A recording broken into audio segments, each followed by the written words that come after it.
What's going on, guys? This is Tommy from AttentionSpark. I'm with Eric Griemsmann of EXP Realty. We're going to be going over some important facets of the NAR settlement that has been occurring. Eric, why don't you briefly give a description of who you are and just like an overall background of what this settlement is all about? Definitely. This is Eric Griemsmann with EXP Realty. First of all, thank you, Tom, for having me on today.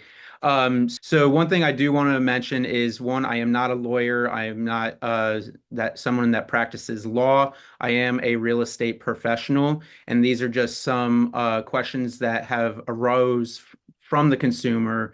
So this is just to inform them what is going on in the real estate industry as we move forward. Cool. So, how will this NAR settlement affect the way compensation is paid to a real estate professional? Yeah, so like before, the way we used to do business was that it was co-brokered. So it was an agent, discussed with a seller or a buyer, what they were looking to be interested in either buying or selling a piece of real estate. With that being said, on the seller end, you would get a listing agreement signed, and then you would post this out on the MLS of what, the compensation would look like for a buyer's agent. So what they're doing now with the NAR settlement is, first of all, this is a preliminary agreement that the NAR has come to. Nothing has been fully finalized, which will happen in November. But these are the changes that are happening as of August 17th.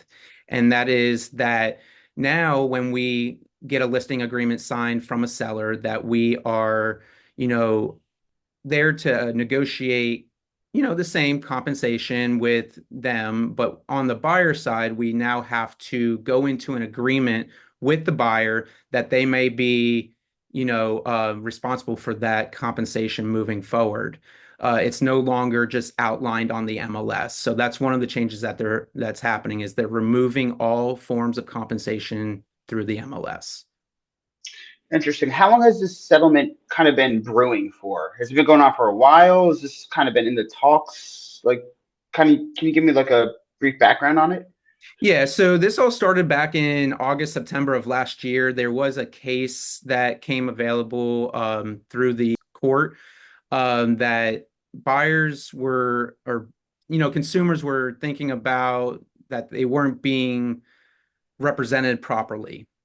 So Transparency wise. transparency wise, correct. So now this has eliminated all that, um, you know, Like foregoing. that vagueness in a sense. Correct. So now, before a buyer even goes into a showing, we now, as real estate professionals, have to discuss with them what compensation they are willing to possibly be held to when the transaction eventually closes. That's good. Okay, that's interesting.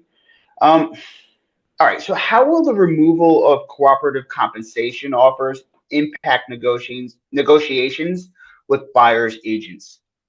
Yeah, so as I was mentioning, it does change things a little bit different. As I mentioned, they're no longer co-broking between broker to broker. It's now between seller to buyer. Yes, we still can be compensated through that as the agent or the real estate professional, but there are different ways you can negotiate those concessions out now. Hmm. As it always has been. That's what I'm meaning is like the NAR settlement is just bringing more transparency to the consumer.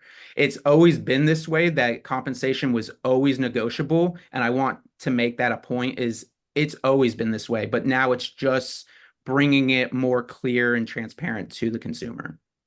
What was the biggest misconception from the consumer standpoint that they believe that the fee was set and that that's what they had to kind of abide by, or was it just a lack of knowledge on their part?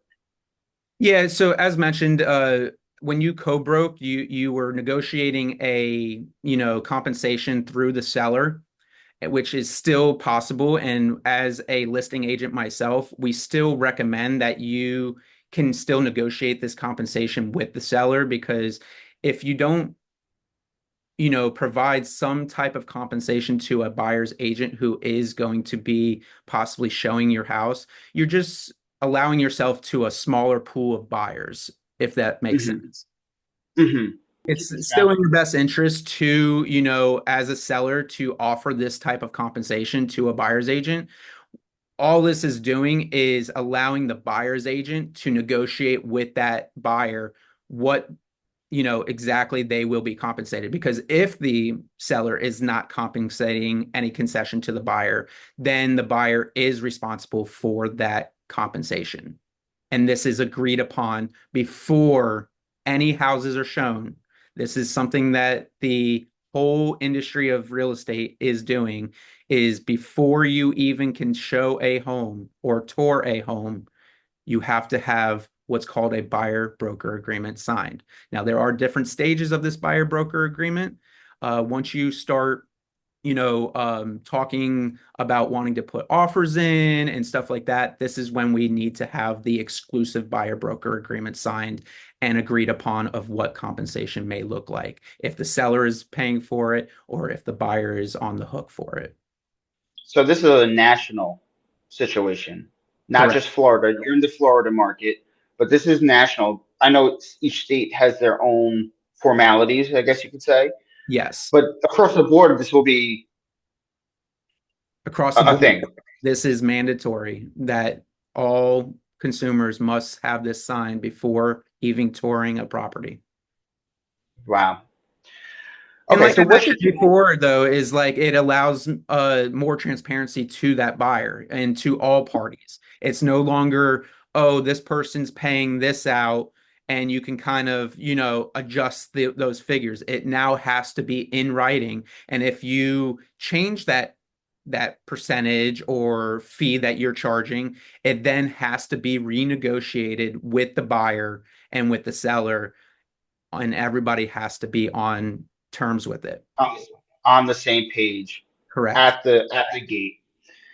Okay, so what should people be aware of regarding the new requirement for formal representation agreements with buyers agents starting in August 2024? Did you kind of touch on this a little bit? Yeah, so as mentioned before, the changes that are happening is one, we're no longer offering compensation in the MLS. So one rule of thumb with that is if you're an agent, just keep showing properties as normal. Just because you are not possibly being compensated for that particular property, there are other ways of being negotiated to be compensated. So just continue to provide that service that you want to your buyer or listing or seller, should I say, and just move forward. The compensation will come, and that's just truly how I feel as a agent, is if you continue to do what helps the consumer, the rest falls in place. So from the, I guess, a seller's standpoint, they are on right at the gate, they're on the same even playing field with the consumer. Correct. So they're both aware there's not going to be any issues going forward. So if a buyer signs on with an agent, they do so because of their not only their transparency, but because either their references, if they connect on like a personality or like a relationship level. Um, so that's all good stuff.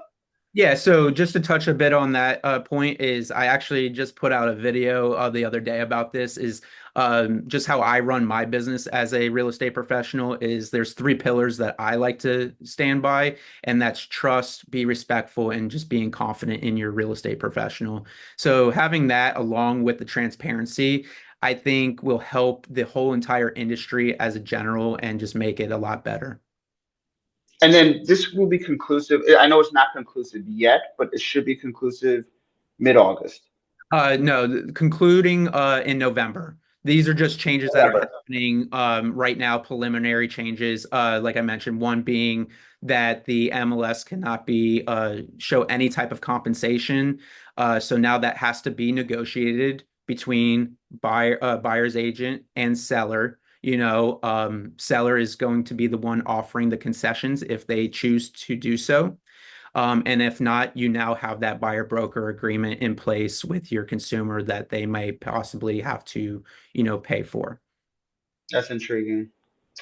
So how will this, because you're in the Florida market, you're on the Treasure Coast, how will this directly affect Floridians, specifically in your area? Honestly, I don't think it will affect them that much. As I mentioned a little bit before, is it's still business as usual and still the same type of processes. It's just looking a little bit different when it comes to how once you get into the real estate transaction. Agent fees, representation, all that stuff. Right. And those compensation that you're negotiating as your consumer's, agent can go to many other things as well. It doesn't have to just be, compensation for your realtor. It could go towards their closing costs. It can go through towards title fees. There's a lot of other avenues that can this compensation can go towards. So yeah. Eric, I think you shed a little bit of light on this whole NAR settlement process. Is there anything or any final thoughts that you want to leave your audience with on this whole concept? Yeah, like I mentioned, it just allows the consumer the opportunity to choose their real estate professional wisely. Someone that's going to go to bat for them and, take care of them, meet all their needs. As I mentioned, is when you provide somebody that type of service, everything else will fall into place when it comes to any type of compensation. Is Sure. everybody in this world does work off of, compensation. This is just bringing a little bit more transparency to the consumer in the real estate industry. Focus on the service. Correct. Everything else will fall in place. I like it. Eric, I appreciate your time. Thank you so much for this informative information, and we'll definitely follow up again. Hopefully in the near future. Maybe once the settlement goes through, maybe we can see how it affects the entire industry, see the trends, kind of go from there.